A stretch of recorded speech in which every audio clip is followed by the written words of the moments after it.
మేము పచ్చిమిర్చి వేస్తున్నామండి.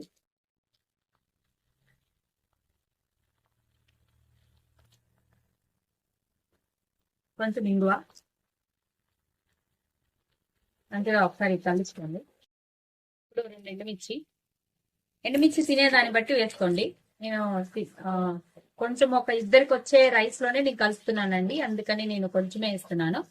ఇప్పుడు మనము తీసుకున్న చింతపండు ఉంది, పులుసు ఉంది కదా, ఆ పులుసు పోసుకుందాం. మనము రెడీ చేసుకున్న చింతపండు పులుసు ఉంది కదా, అది పోసుకుందామండి.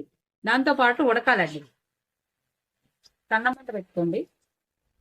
ఇప్పుడు నేను కొంచెం పసుపు వేస్తున్నాను.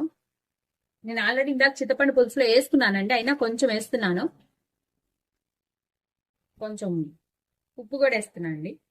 పసుపు వేసా కదండి, ఇప్పుడు మళ్ళీ కలుపుకుందాము. ఇంకా ఇప్పుడు ఆ పులుసుతో పాటు ఈ మనం వేసుకున్న తాలింపు గింజలు, తాలింపు అంతా కూడా ఉడకాలండి. ఇప్పుడు ఆ ఫ్లేవర్ అంతా కూడా వీటికి పట్టాలి. కొంచెం దగ్గర పడేదాకా ఉడకబెట్టుకుందామండి. ఇప్పుడు కొంచెం బెల్లం వేసుకోండి.